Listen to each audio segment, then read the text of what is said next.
All right. Thank you for joining us for the third law school webinar series. We've already done 2 webinars. We're going to talk a little bit about what we've already covered for law school admissions. Look, the fact is there's so much to cover. So initially I just had this as 1, then I lost my voice. I did 2 of them. That still didn't cover it. So now we made it into a 4-part webinar. So let's get started. All right. I know we got a lot to cover, so I really want to go really in depth on this today. All right. So, quick background on myself. I went to UCLA, and after I graduated from UCLA, I really struggled to get into law school because my LSAT was so low.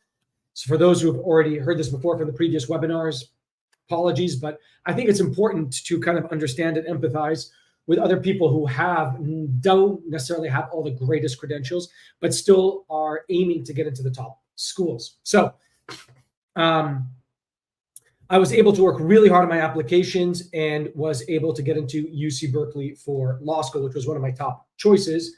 And then eventually while I was at law school, I was on the law review, started a journal, really had an incredible journey, which I'm going to talk to you guys a little bit more about in the last of the webinars, part 4. During law school, I also took a year out and I did a master's in Cambridge in England, an MPhil in international relations, and studied a little bit of international law. And later on, about 10 years after that, I did my second master's at Harvard and the master's in public administration at the Kennedy School. All right. Now, in terms of work, I worked in corporate law, international development law, and also in entrepreneurship. Obviously, I started Right Track Admissions. And so I wanted to also get my hands dirty in entrepreneurship, which I still do now. Obviously, I still run Right Track Admissions. And I also work as a strategic advisor, legal strategic advisor, business strategic advisor for a number of companies, including a med tech company right now. So a little bit about my background. I started Right Track Admissions in 2008, once I graduated from law school. And really, it's been one incredible journey, which we will discuss over the course of this webinar. Now, a lot of what you're going to be seeing today comes from the Law School Admissions Mastery course. So most of pretty much everything I'm going to be covering today, especially how to write the essay and go through the essay process. So please make sure to check out all parts of this webinar series, because you'll have a chance to win this mastery course, which really is a game changer. I tell you, if you guys read the books, watch the videos, watch the webinar series, it's going to exponentially improve your chances of getting into a top tier law school, if of course you have the credentials. But this is really going to give you the foundation and all the walls and the windows and the roof and everything you need to really be able to ace it. So we're going to go through pretty much chapters, what would be chapters, I believe, 11 through 12 and 13 today, really just kind of honing in on the writing essay process. All right.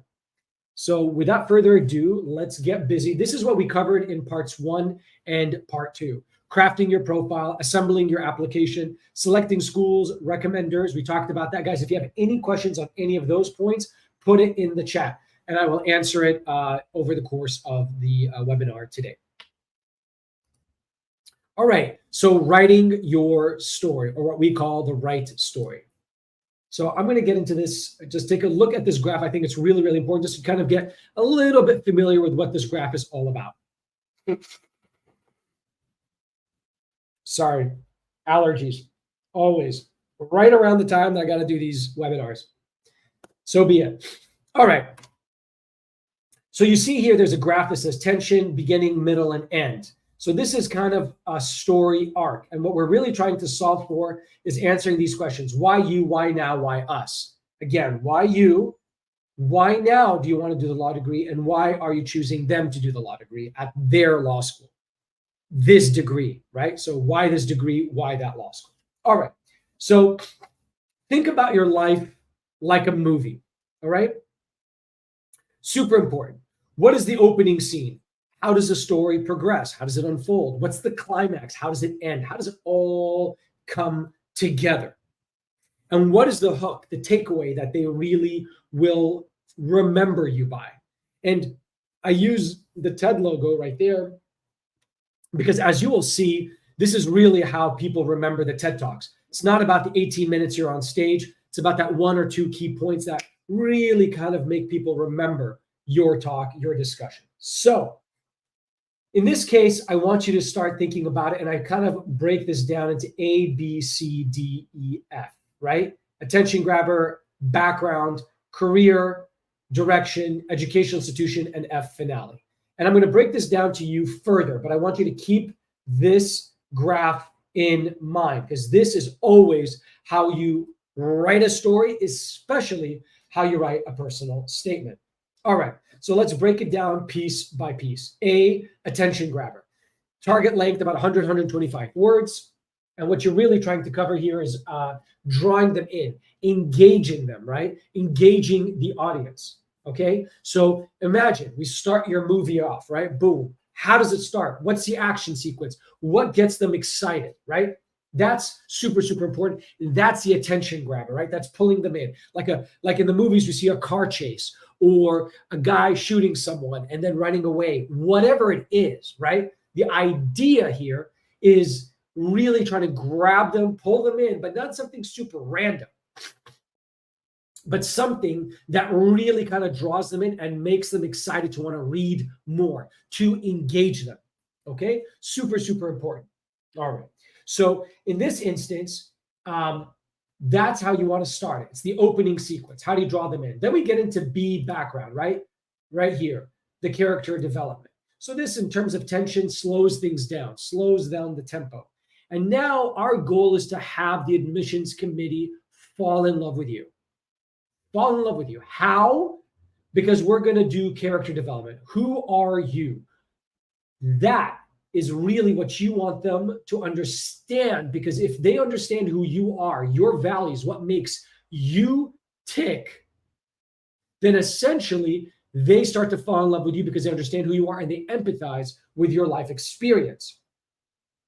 Super, super important. So in this case, we want to basically cover in about 125 to 175 words who you are, your upbringing, your values, what makes you tick, what makes you unique. This is where you talk about your upbringing in terms of any difficulties you faced, anything that really makes you stand out, right? And that really is the B, background, sets the stage for who you are, right? Then we say, given who you are and the values you uphold and what you stand by, now we get into who are you in terms of how do you live? How am I living based on who I am? So now we know who you are. Now, how are you living based on who you are? And that truly is authenticity. Because if you live by who you are, then essentially you're being true to who you are. And that is authenticity. It's authentic leadership. It's everything to do with that term authenticity, is living by the values that you uphold and you espouse. So in this case, with career, this is kind of where we flex anything that you have done that really makes you stand out, academic and professionally, right? So if you don't have any professional experience, lean on academics. If you have, it's been a long time since you graduated undergrad or grad school, then you lean on professional. If you have both, flex both. One has to fit into the other. In this case, what we really want to be able to talk about is the story development in terms of that movie analogy again, right? So here we start increasing the tension yet again, right? So attention grabber, background, and now we start talking about the story, the development of the story. So think about it. In the movie, the action sequence fades to black, starts talking about the character chronologically, sequentially moves forward, right? And that's where we are. In about 125 to 175 words, probably leaning on the little bit more side and leaning more on the 125 and here on the 175. This kind of talks about what you've done in terms of who you are, academics, what you've studied, what you've focused on, areas of research, any professional experience that really got you thinking about your path forward, which then sends us to D, direction. This is the pivot point, right? This is what we call the climax. And this is where we say, based on who I am, what I've done about it, this is where I want to go. Okay?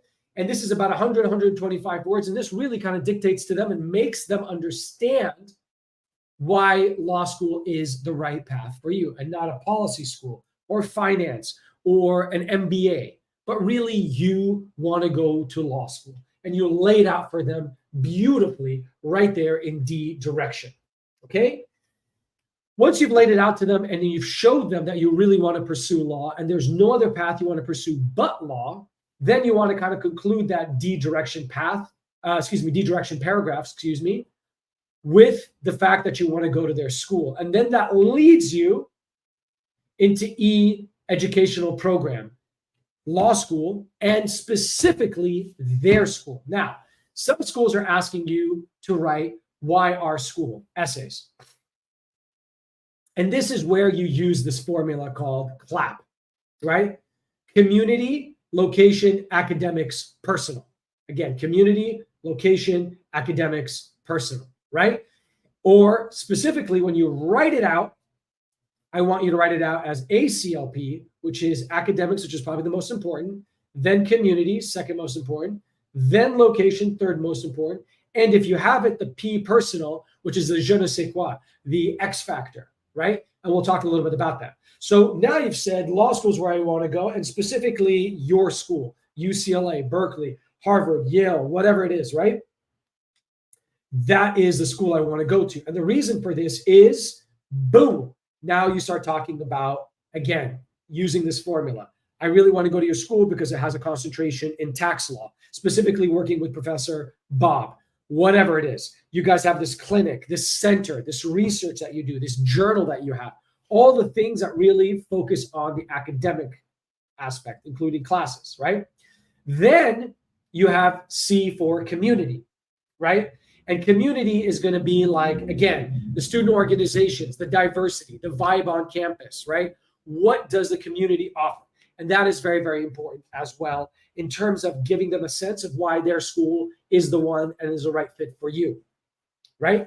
Then you get into location. Let's just say you go to my alma mater, Berkeley. Berkeley is right there in the Bay Area. You want to do tech and law. So that's why being in the Bay Area and Silicon Valley is exactly where you want to be, because that's where you want to practice, if that makes sense, if it's applicable for you. Obviously, if you want to study, if you want to work in California, but you decide to go to Harvard, then you're probably not going to talk too much about Boston. It's more about Harvard.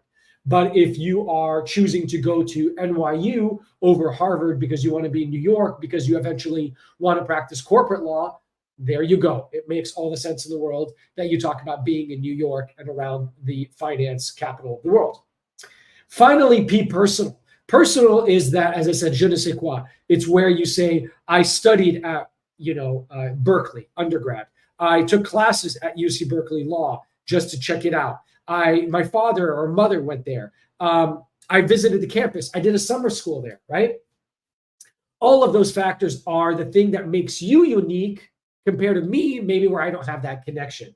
So really, again, in terms of the movie analogy, we talk about introducing the guide. And you're going to be like, what do you mean by introducing the guide? Let's imagine we use Star Wars. Well, in Star Wars, we've got the action sequence. I literally can't remember. There's 9 of them. But imagine an action sequence. It usually starts with an action sequence. Then it goes into the background so they understand.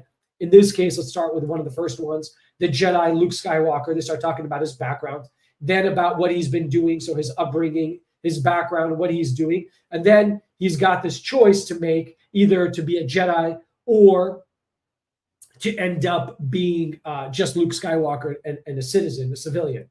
And he decides to become a Jedi, right? So he challenges himself to do that. And to do that, there's a guide that helps him get to where he wants to go. In this case, you guys guessed it, Yoda. And so Yoda would basically come in and guide him to become a Jedi. In your case, you've chosen law school. And who's your guide? It's the law school that's going to help you become a lawyer. And then F, which we'll talk about now, is the finale, the shortest paragraph, really. And it brings the whole story back to this full circle, to the beginning, to the opening sequence, and bringing a resolution to it. So if there's an action, they want to know what happened. What was the resolution? So in people's minds, they want to bring the whole thing so they can remember you better, right? And so that's really where you have that final takeaway message. something to really hit them hard on the head so they remember your essay. And that, my friends, is the winning formula of how to write any law school personal statement.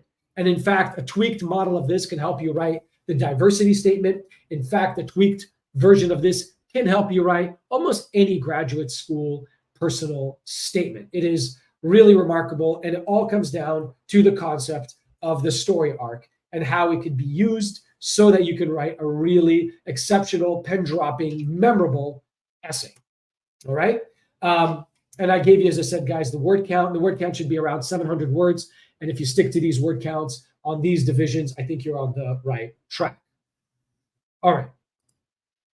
This, I want you to just take a moment and read it. I thought it was very, very instructive. This gentleman I worked with personally many, many moons ago, and he really wanted to work in disability law. And take a moment to read that, because I think it really is powerful in terms of how important the personal statement is, in terms of how it can allow you to stand out and get you into a top program.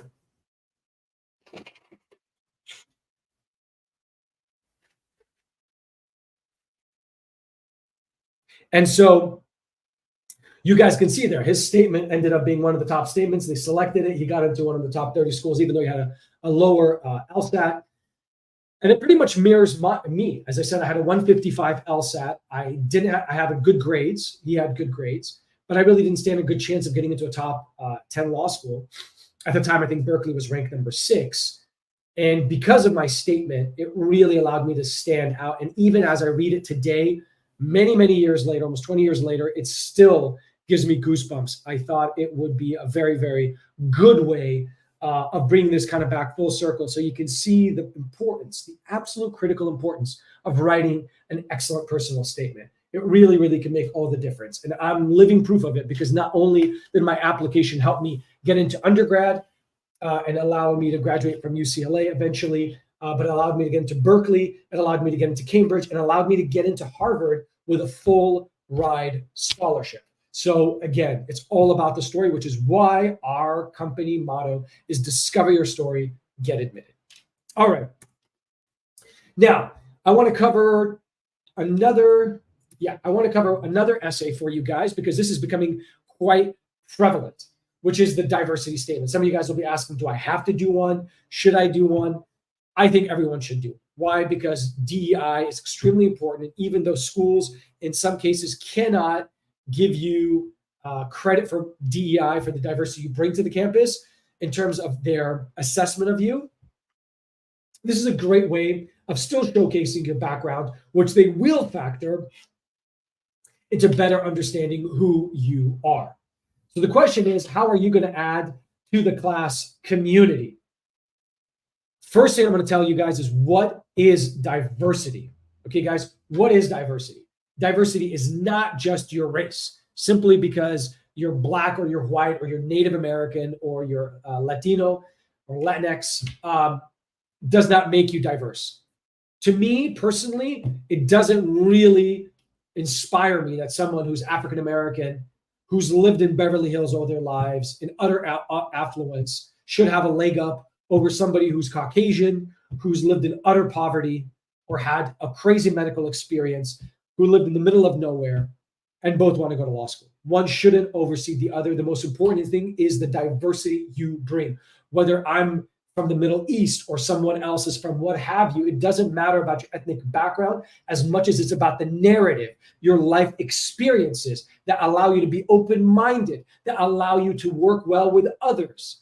And this is, for me, and I think for most law schools, what they look for in terms of diversity. It's about sexual orientation, because that has a whole world of a narrative that makes you hopefully open-minded and understanding of other people's plights and their love for each other, and so on and so forth. It's about socioeconomic hardships. As I said, you could be African-American and uber affluent and live a life of utter privilege, which again is not a problem, but don't double down and say, well, I'm African-American and I deserve to be in a school, which I don't think anybody will if they have that privilege. What they should even do is talk about being in that situation of privilege and how there's a twist there and so on and so forth. There's something, that they could really speak about, right? So it's about socioeconomic, regardless of race or with race. It all comes together because diversity is not just one thing. It's an interlinkage of a bunch of things that makes us diverse so that every one of us is unique.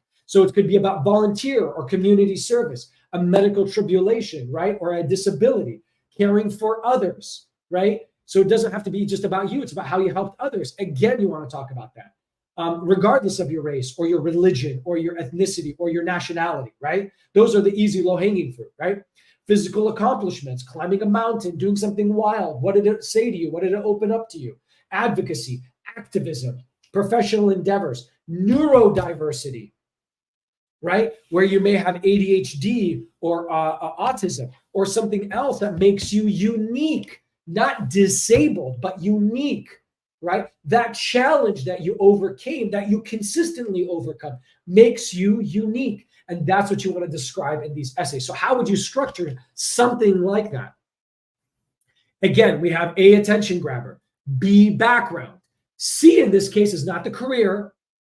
It is the circumstance. What is that diversity? We talked about the background, but what is it? How does it come to a head? Maybe it's caring for others, right? So you talk about your background and growing up in a community environment, a big family, and then the circumstance. You had to take care of your grandmother, your ailing mother, your father, whatever it is, right? And what that taught you, the humility, the necessity to look beyond yourself, but for the plight of others, right? That's a circumstance. Then D for debrief.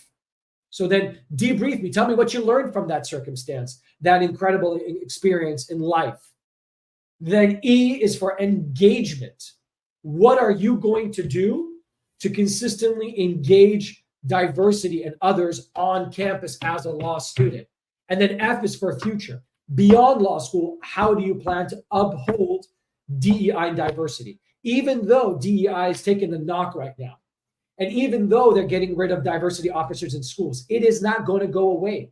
It is absolutely mission critical to what law is about.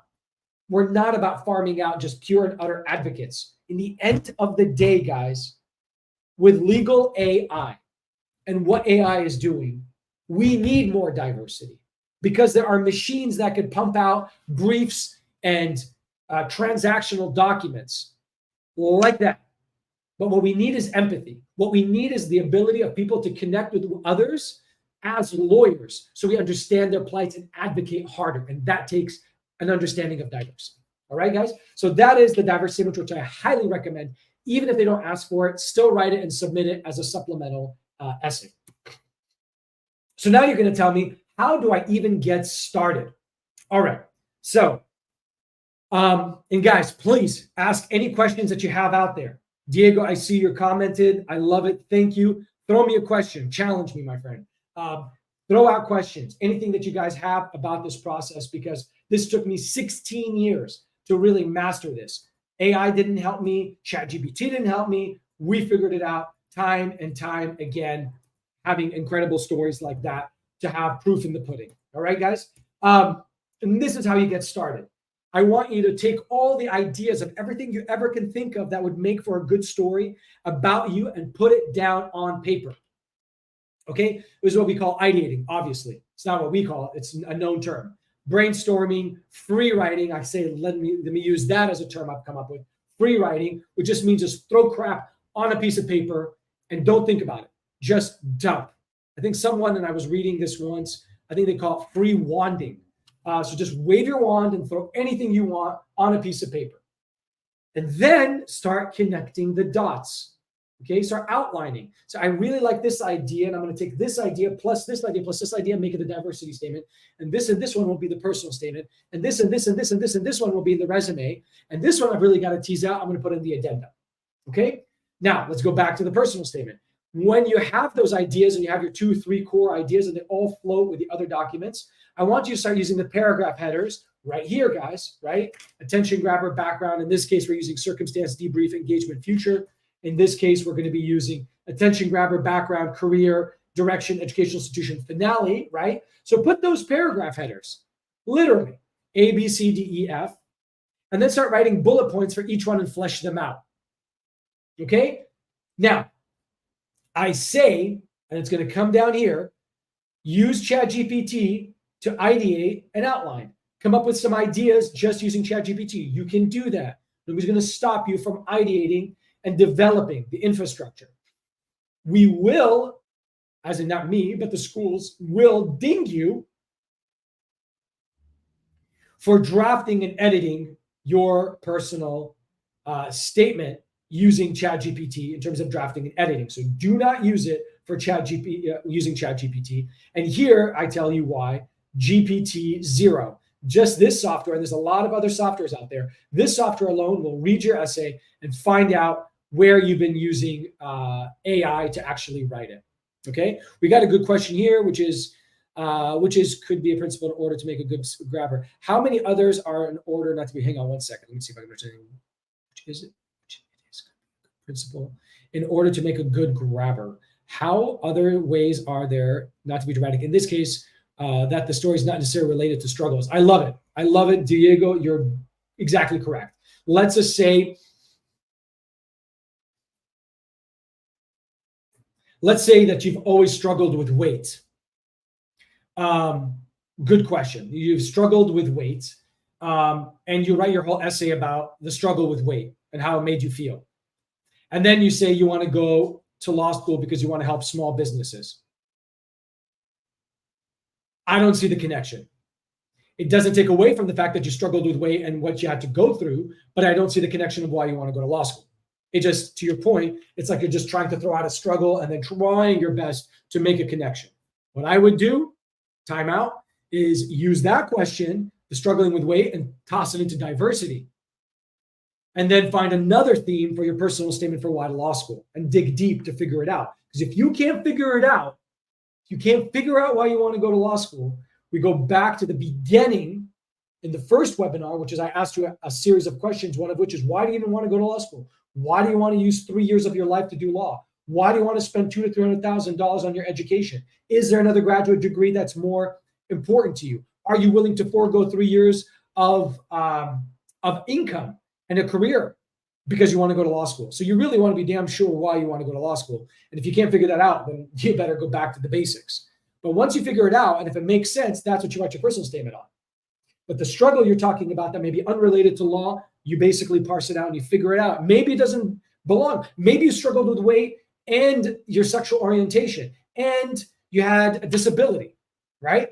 So maybe the struggling with your sexual orientation caused you depression. I don't know. And the depression caused you a semester or two in school where you didn't do very well. Let's put that in the addendum.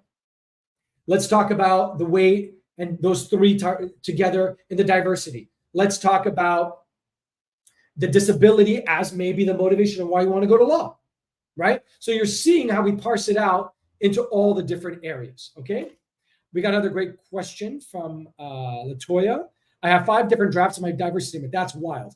I don't like any of them. What is your recommendation for overthinkers like me who are struggling to write something I like? The end of the day, Toya, the reality is you may be in a situation where you're in analysis paralysis. You've overthought that, obviously, because you called yourself an overthinker. Here's where I would use that test to say, am I being redundant? Well, first of all, the test would be, am I using different aspects of my profile in different parts of the statement without being redundant?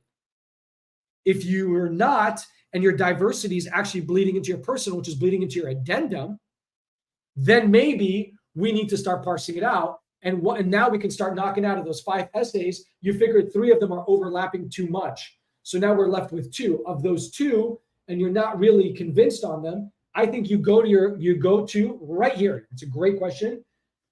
Second opinions. Thank you, Toya, for teeing this off for me. Because that's exactly right. Now you get the 2 to 3 people that will help you review it. A mentor, I think, Toya, that's the person you're going to be asking. A mentor and an admissions specialist. One of those 2, you'll sit back and be like, look at these 2. What do you think? You know me well, right? The mentor knows you well. So what do you think? Which one really resonates? They may say, show me all 3. I like actually one of the ones that's in the personal statement. So let's scrub the personal statement, write something else, and use this for the diversity because it makes a lot more sense. Okay? And I'm going to want to conclude that thought. But before I do, I want to quickly go back to here. So thanks. It's a great question, too. I hope that answers it. After you've outlined it, then you start taking these bullet points and formulating them into sentences and then refine those into paragraphs. Then you perfect the paragraphs in terms of flow, syntax, responsiveness, really bringing it out in that concept of uniqueness that makes your story stand out and is pen dropping. Okay, guys? So as I said, let's have a strong delineation right here. Okay, ideate, outline, use ChatGPT, use your mentor, a writer, an admissions specialist, somebody who knows you well to help you with the ideation. Drafting and editing, once you've completed it, you can show it to a writer who will help you make sure that it really kind of comes together. I definitely did. There's nothing against someone giving you advice and helping you better understand and refine your essays if you have a friend who can help you do it. Nobody's going to tell you no, as long as they're not writing it for you, right? And you're not using ChatGPT and other AI to write it for you. It has to come from you. And in fact, if it comes from you, it's going to be phenomenal because it comes from your heart. And if the school doesn't accept you, screw them. At the end of the day with me, guys, I don't know if I said this in another talk, I applied to 17 law schools. One of them didn't even admit me to law school. Their law school, they admitted me to their policy program. I think they got confused. I got waitlisted 5 times and I got into one school, UC Berkeley Law, which was my number 3 or number 4 law school. So it all works out. If you really believe in what you're saying, and Berkeley believed in what I was saying, and crazy enough, guys, crazy enough, 9 years later, I did exactly what I had written about when I first applied to law school. So if it's authentic, it will happen.